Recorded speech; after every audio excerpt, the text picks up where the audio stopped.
honoring the Lord of the Dead, also known as the Lord of Darkness, aka Lucifer. Druids were devil worshippers. The Druids recognized summer and winter seasons. They celebrated two special nights of the year, Beltane and Samhain. Beltane took place on May 1st and marked the birth of summer. Samhain occurred on November 1st. It signified the death of summer. Samhain means summer's end. Just Google Samhain, summer's end, and you will see the date each year. Now, the word doesn't look how it's pronounced. Samhain is a night celebrating death and hell. It was the Druids' most important ritual. It was a terrifying night of human sacrifices, and it was the original Halloween.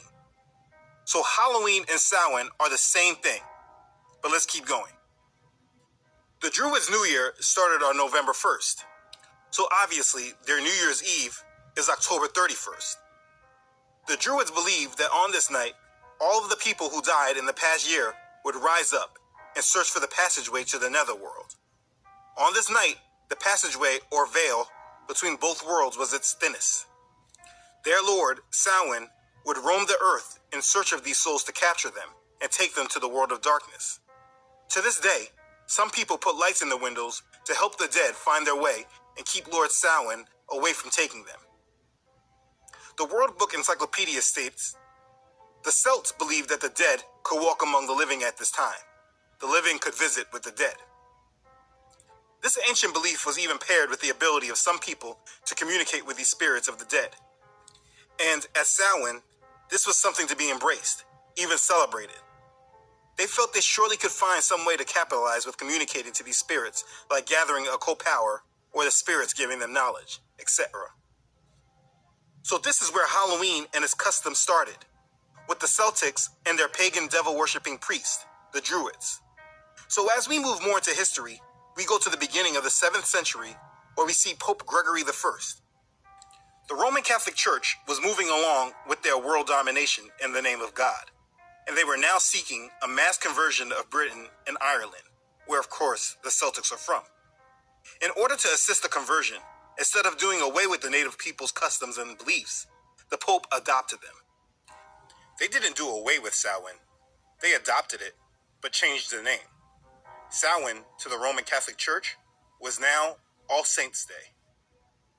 In the 8th century, Pope Gregory III is said to have moved the date of All Saints' Day from May 13th to November 1st, again the same day as Samhain. He did this when he dedicated a chapel in St. Peter's in honor of All Saints. All Saints' Day, also called All Hallows' Day, Hallow Mass, or Feast of All Saints in the Catholic Church, is a day commemorating all the saints of the Church, both known and unknown, who have attained heaven. This is a day of celebration and prayer to the dead saints. This is not biblical in the slightest.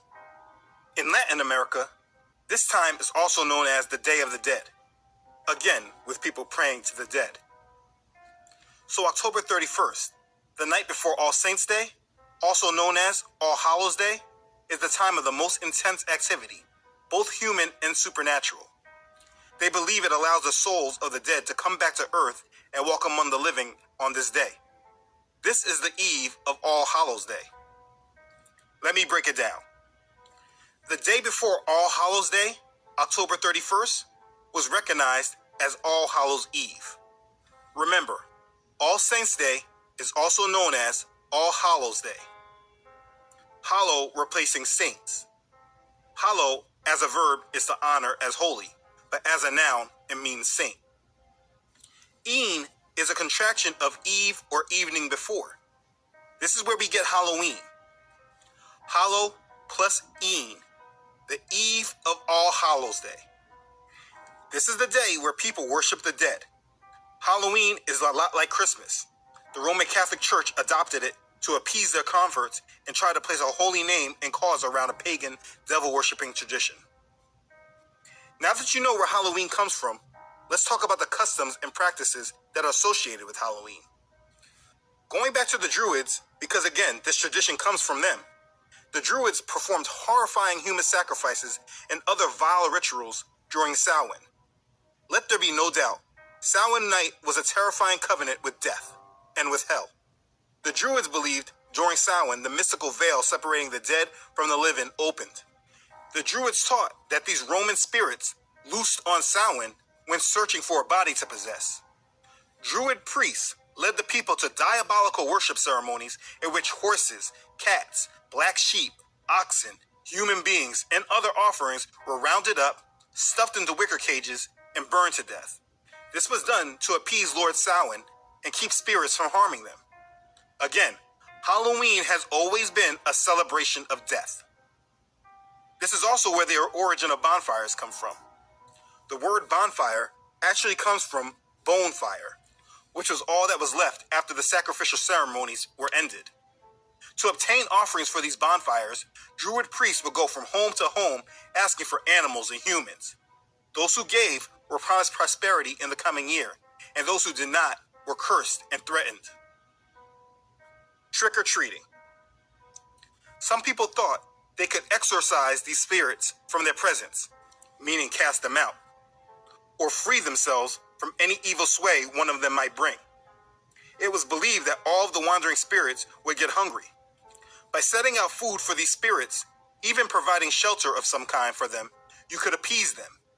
If the living didn't provide enough food or treats for these spirits, the spirits could easily reciprocate or trick the living in many ways. Many feared the terrible things which may happen to them if they didn't honor the holiday and the spiritual manifestations throughout, so they left out food and treats for the spirits. This is where we see the beginning of trick or treat. It's the demons saying to you, "Give me something, or else I will torment you." Halloween costumes. The very people who went out looking to burn animals and humans to death feared the spirits they thought to be so powerful on this night. They believed they could escape the wrath of evil spirits by wearing ghostly or ghoulish costumes themselves. They thought that by disguising themselves to look like evil spirits, the wandering spirits of the earth might mistake them for one of their own and leave them alone. This is why people dressed up in costumes for Halloween in the past. They were hiding from the spirits and demons which were roaming the earth. Jack-o'-lanterns. The original jack-o'-lantern was not a pumpkin or turnip, but a severed human head. The Druids reverenced the severed human head. They proudly decorated their houses and temples with bloodied severed heads. The Druids believed the head housed the soul. It is believed that faces, rather than other images or symbols, were originally carved onto the pumpkin because they gave the jack-o'-lantern the look of a head. The Celts of ancient times believed that the head was the most sacred part of the human body, for it housed a person's immortal soul. When people make jack-o'-lanterns, they are representing human severed heads. You see, there are so many customs that have to do with Halloween that are completely evil.